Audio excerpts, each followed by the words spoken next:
আমার ধারণা এরই মধ্যে আপনারা তাপসী তাবাসসুম উর্মি এই নামটার সঙ্গে পরিচিত হয়ে গেছেন। উনি কিন্তু খুব বিখ্যাত কোনো ব্যক্তি নন। লালমনিরহাট জেলা প্রশাসক কার্যালয়ের সহকারী কমিশনার বা নির্বাহী ম্যাজিস্ট্রেট। ওনার নাম হয়তো কেউ জানতেনই না যদি না উনি ফেসবুকে একটা স্ট্যাটাস না দিতেন, এবং সেই স্ট্যাটাসকে কেন্দ্র করে এর মধ্যে অনেক কিছু হয়ে গেছে। সেই ঘটনাগুলো আপনাদেরকে আমি বলবো। স্ট্যাটাসটা উনি দিয়েছিলেন ভয়েস অফ আমেরিকাকে, আমাদের প্রধান উপদেষ্টা ডক্টর মোহাম্মদ ইউনূস যে ইন্টারভিউ দিয়েছিলেন সেই ইন্টারভিউর একটা ভিডিও ক্লিপ সোশ্যাল মিডিয়ায় আপনারা দেখেছেন, আমিও দেখেছি। সেখানে ওনাকে প্রশ্ন করা হয়েছিল 32 নম্বরের যে আগুন ধরানো এবং বঙ্গবন্ধুর স্ট্যাচুগুলি ভাঙার ব্যাপারে। তো উনি ডক্টর ইউনূস একটু বিরক্ত হয়ে বলছিলেন যে আপনি বাস্তবতা সম্পর্কে কোনো ধারণা নাই।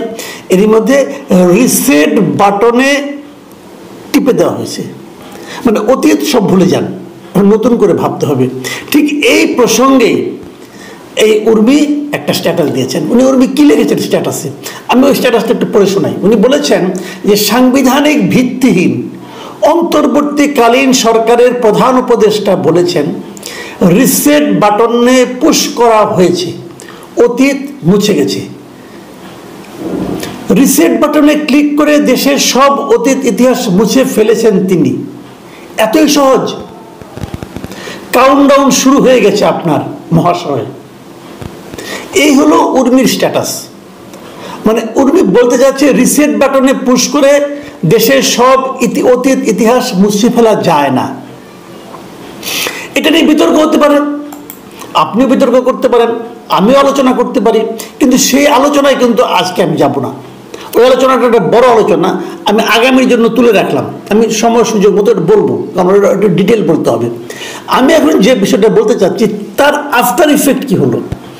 5 তারিখের ঘটনা এটা। 5 তারিখে উর্মি এই স্ট্যাটাস দিয়েছেন। 6 তারিখে প্রথম তাকে ওএসডি করা হয়েছে, তারপর 7 তারিখ, আজকে 7 তারিখ তাকে সাময়িক বরখাস্ত করা হয়েছে এবং তার বিরুদ্ধে বিভাগীয় মামলা করার উদ্যোগ নেওয়া হয়েছে। এই হলো ঘটনা। কিন্তু যে প্রজ্ঞাপনের মাধ্যমে জনপ্রশাসন মন্ত্রণালয় তাকে ওএসডি করেছিল সেই প্রজ্ঞাপনে কিন্তু কারণটা উল্লেখ করা হয় নাই। মানে কেন উর্মিকে ওএসডি করা হলো, কেন তাকে সাময়িক বরখাস্ত করা হলো, সেই কারণটা কিন্তু প্রজ্ঞাপনে উল্লেখ নেই। কেন নেই? এই জিনিসটা কি একজন নাগরিক হিসেবে আমি জানতে চাইতে পারি না? উর্মি জানতে চাইতে পারে না? প্রজ্ঞাপনে তো উল্লেখ করতে হবে অপরাধটা কি। আমি মনে করি এটা উল্লেখ থাকা উচিত ছিল। উচিত ছিল এই কারণে যে যদি উর্মি কোনো অপরাধ করে থাকে, সে অপরাধটা কি জানলে পরে অন্য সরকারি কর্মচারীরা হয়তো সতর্ক হতে পারতেন যে এটা একটা অপরাধ, এই কারণে তারা এই কাজটা আর করবেন না, যদি চাকরি রক্ষা করতে চান। সাধারণ মানুষ জানতে পারতো যে সরকারি কর্মচারী কর্মকর্তাদের কি কি করা উচিত না, কি কাজ করলে পরে তার বিরুদ্ধে বিভাগীয় ব্যবস্থা নেওয়া যেতে পারে, কি কাজ করলে তাকে সাময়িক বরখাস্ত করা যেতে পারে অথবা ওএসডি করা যেতে পারে। এটা জানা দরকার। ট্রান্সপারেন্সি জরুরি। উল্লেখ থাকলো না কেন? দ্বিতীয় কথা হলো যে বলা হয়েছে যে তাকে সরকার মানে একটা নিউজে আমি দেখলাম, প্রথম আলোর একটা নিউজ পড়লাম আমি, সেই প্রথম আলোর নিউজে বলা হয়েছে যে সংশ্লিষ্ট একটি সূত্র অনুযায়ী তাপসী তাবাসসুমের একটি ফেসবুক পোস্ট নিয়ে আলোচনা চলছে। ওই পোস্টে অন্তর্বর্তী সরকারের শীর্ষ পর্যায়ের একজন বক্তব্যকে কটাক্ষ ও সমালোচনা করা হয়। মূলত এ কারণেই তাকে ওএসডি করা হয়। এটা হল প্রথম আলো রিপোর্ট। তারা একটা সরকারের একজন সংশ্লিষ্ট সূত্রের সঙ্গে আলাপ করে এই তথ্যটা পেয়েছে। আমি তথ্যটাকে যদি সত্য ধরি, এটা মিথ্যা হতে পারে আমি জানি না, প্রথম আলোর উপর ডিপেন্ড করতে ইচ্ছা করে। যদি সত্য ধরি তাহলে তো আরো ভয়াবহ। আরো ভয়াবহ কি কারণে? যে একটা জাতীয় ইস্যুতে একজন সরকারি কর্মকর্তা কি কোনো মন্তব্য করতে পারবে না? সরকারি কর্মকর্তারা কি শীর্ষ প্রশাসনের শীর্ষ ব্যক্তির অথবা রাষ্ট্রের শীর্ষ ব্যক্তির অথবা একজন শীর্ষ পর্যায়ের কোনো একজন ব্যক্তি সরকারের তার দাস? তা তো হতে পারে না। সরকারি কর্মকর্তারা public servant, not government servant. কথাটা কিন্তু খেয়াল করতে হবে ভাই, ঠান্ডা মাথায় বুঝেন। সরকারি কর্মচারীরা পাবলিক সার্ভেন্ট, সে গভর্নমেন্ট সার্ভেন্ট নয়। ধরা যাক হাসিনা আমলের কথা, এটা যদি অন্যায় হয়ে থাকে তাহলে হাসিনার আমলে হাসিনার সমস্ত অগণতান্ত্রিক কর্মকাণ্ড, অগণতান্ত্রিক সিদ্ধান্ত, ফ্যাসিবাদী সিদ্ধান্ত, তার বিরোধিতা যদি কোনো সরকারি কর্মকর্তা করতো তাকে আপনি খারাপ বলতেন? বলতেন না তো, বলতেন স্যার বিপ্লবের পক্ষে আছে। তো যে জিনিসটা আপনার কাছে বিপ্লব, সেটা আগামী দিনের কারো কাছে বিপ্লব না হতে পারে। কাজে সে যেটাকে নৈতিকভাবে সঠিক মনে করেছে সেটা সে বলতে পারবে না কেন? বলতে পারা তো উচিত। এখন এই তাপসী তাবাসসুম যে কাজটা করেছে, ওনার কাছে নৈতিক মনে হয়েছে, উনি এটা করেছেন। আরেকটা কথা, সেটা হলো ইউনূস সাহেব শুরু থেকে বলে আছেন আপনারা আমার সমালোচনা করুন। উনি কিন্তু সমালোচনা আহ্বান করেছেন। কেন আহ্বান করেছেন? উনি সমালোচনাটাকে আহ্বান করলেন কেন, ইনভাইট করলেন কেন? একটা কারণ আমি যেটা মনে করি, আমার বিবেচনা, সেটা হলো মানুষ মাত্রই ভুল হয়, ওনারও ভুল হতে পারে।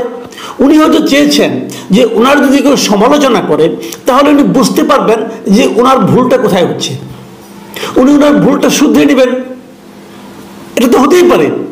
সেক্ষেত্রে ওনার রিসার্চ বাটন পুশ করার বিষয়টাকে যদি এই তাপসী তাবাসসুম উর্মি সমালোচনা করে থাকে, তাহলে ডক্টর ইউনূস বরং একটা সেকেন্ড থট দেওয়ার সুযোগ পাবেন যে কথাটাকে বলা ওনার ঠিক হলো, ঠিক নাও হতে পারে।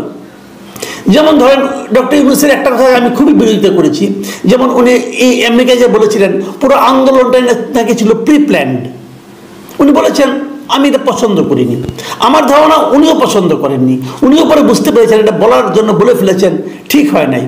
উনি ওখানে এক ব্যক্তিকে মাস্টার মাইন্ড হিসেবে পরিচয় করে দিয়েছেন। আমার ধারণা উনি এটাও বুঝেছেন যে এটাও ওনার ঠিক হয়নি। যে কারণে পরবর্তী সময়ে যখন উনি সাধারণ পরিষদের মানে আপনার অধিবেশনে যখন বক্তৃতা দিলেন, তখন কিন্তু এই দুইটা কথা আর বলেন নাই। অন্য সব কথাই বলেছেন, এই দুইটা কথা কিন্তু আর বলেন নাই উনি। কারণ উনি এর মধ্যে বুঝতে পেরেছেন ঠিক হয় নাই, ওটা হয়তো বলার জন্য বলে ফেলেছিলেন। তো এখানে হয়তো এমনও হতে পারে, কারণ আমি দেখেছি তখন বডি ল্যাঙ্গুয়েজটা, যে ভয়েস অফ আমেরিকার ওই সাংবাদিকের প্রশ্নে কিন্তু ডক্টর ইউনূস দৃশ্যতেই খুবই বিরক্ত হয়েছেন এবং উনি একটু রাগান্বিত হয়েছেন, হয়ে কিন্তু এই কথাগুলো বলেছেন। রেগে গেলে মানুষ অনেক সময় ভুল করে, উনিও ভুল করতে পারেন। ভুল করেছেন কিনা সে আলোচনা কিন্তু আমি যাচ্ছি না। কাজেই যদি এই উর্মির কথা বলে থাকে যে ইউনূস সাহেবের তো এটা নিয়ে এত আপত্তি করার কিছু নাই। এবং আমার ধারণা এই উর্মিকে যে ওএসডি করা হয়েছে, পরে সাময়িক বরখাস্ত করা হয়েছে, এই ব্যাপারে ইউনূস সাহেবের কোনো সায় নাই, এটা আমার ধারণা। কারণ ইউনূস সাহেব সম্পর্কে যতটুকু আমি জানি, এতটুকু সমালোচনা নেবার মতো ক্ষমতা ওনার আছে। তাহলে উর্মিকে কে করলো? করেছে আমলারা। যে আমলাতন্ত্রের বিরোধিতা আমি শুরু থেকেই করছি, যে এই আমলাতন্ত্র ইউনূস সরকারকে ব্যর্থ করেই ছাড়বে, সেই আমলাতন্ত্রের কাজ এটা। সেই আমলাতন্ত্র সর্বত্র ইউনূস সাহেবের গণতান্ত্রিক চরিত্রকে ঢেকে দিয়ে একটা ফ্যাসিবাদী চেহারায় রূপান্তরিত করতে চায়। এই আমলাতন্ত্র প্রমাণ করতে চায় যে ডক্টর ইউনূস কোনো ধরনের সমালোচনা সহ্য করে না। এই আমলাতন্ত্র প্রমাণ করতে চায়। আমি একেবারে 100% নিশ্চিত ডক্টর ইউনূস এই উর্মিকে ওএসডি অথবা বরখাস্ত করার পক্ষে নন। উনি এই ধরনের মানুষ না। এটা আমলাতন্ত্রের কাজ। কেন কাজ? ওই যে বললাম, এই আমলাতন্ত্র ডক্টর ইউনূসকে আরেকজন ফ্যাসিবাদী চরিত্রের লোক হিসেবে উপস্থাপন করতে চায়। এটাই মূল কথা। আমি আরেকটা কথা বলে শেষ করব। আমি আজকে যমুনা টিভিতে এই উর্মির একটা ইন্টারভিউ দেখলাম। সেখানে উর্মি কি বলেছে, আমি উর্মির কথাগুলো আপনাদেরকে একটু একটু করে দুই একটা জায়গায় আমি একটু পড়ে শোনাই। কি বলেছে সে বলেছে, আমি যদি আমার সামনে দেখি কেউ মুক্তিযুদ্ধকে মুছে ফেলতে চায়, আমি তার বিপক্ষে কথা বলবো। বলতেই পারে, এটা তো সেন্টিমেন্ট, এটা তো কোনো সমস্যা না। উর্মি বলেছে যে রিসেট বাটন পুশ করা মানে কি, অতীত মুছে ফেলা মানে কি। আমাদের মুক্তিযুদ্ধ হচ্ছে মীমাংসিত সত্য, আমাদের জাতির পিতা বঙ্গবন্ধু, এই সবই মীমাংসিত সত্য। রিসেট বাটন পুশ করে সব অতীত মুছে ফেলা এর মানে কি? তার কাছে মনে হয়েছে ভাই এই বিশ্বাসটা সে বেড়ে উঠেছে, সেটা বলতে পারে। এখানে আমি কিন্তু কোনো অন্যায় দেখছি না। উর্মি যে কথাটা আমি বলবো এখন আমলাতন্ত্র সম্পর্কে উর্মির একটা বক্তব্য, সেটা কিন্তু খুবই গুরুত্বপূর্ণ। সে বলেছে যখন যে গভর্নমেন্ট আসবে টোটাল কন্ট্রাডিক্টরি কথা বলবে, একজন মুক্তিযুদ্ধের পক্ষে কথা বলবে, আরেকজন মুক্তিযুদ্ধের বিপক্ষে কথা বলবে। আমি দুই পক্ষে হা হা করবো, এইটা হিপোক্রেসি।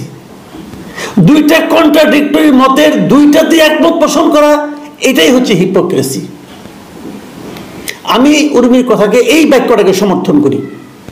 কেন করি দেখেন, যখন বিএনপি সরকার আসছে তখন তারা ইতিহাসটাকে তাদের মতো করে সেট করতে চাচ্ছে। যখন আওয়ামী লীগ সরকার আসছে তারা ইতিহাসটাকে তাদের মতো করে সেট করতে চাচ্ছে। যদি কখনো জামাত সরকার আসে, জামাত ইতিহাসটাকে তাদের মতো করে সেট করতে চাইবে।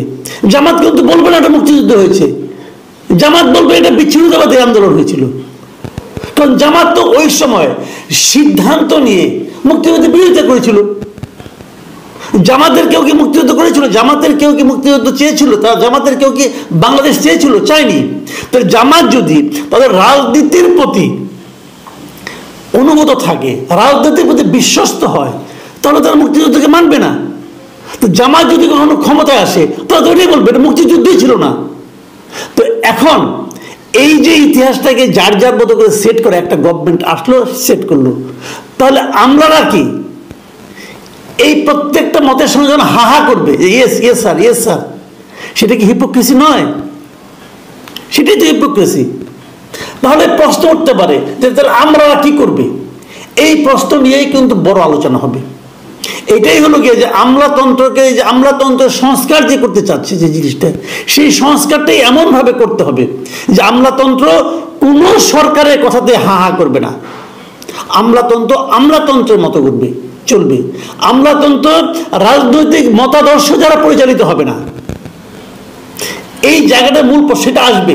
কিন্তু উর্মি যে কথাটা বলেছে যে তার যারা বস আছে, ডিসি আছে, বিভাগীয় কমিশনার আছে, সচিব আছেন, তারা সবাই হিপোক্রেট বেসিক্যালি। আজকে তারা ডক্টর ইউনূস সরকারকে হেল্প করার অভিনয় করছে, তারা তো 2 দিন আগে আওয়ামী লীগ সরকারকে হেল্প করতো। তারা তো তখন বলতো তারা মুক্তিযুদ্ধের সপক্ষের শক্তি, তারা তো তখন বলতো তারা শেখ হাসিনার সপক্ষের শক্তি, বলতো না? বলতো তো। সেই লোকগুলি তো উর্মিকে করছে, ওএসডি করেছে এবং বরখাস্ত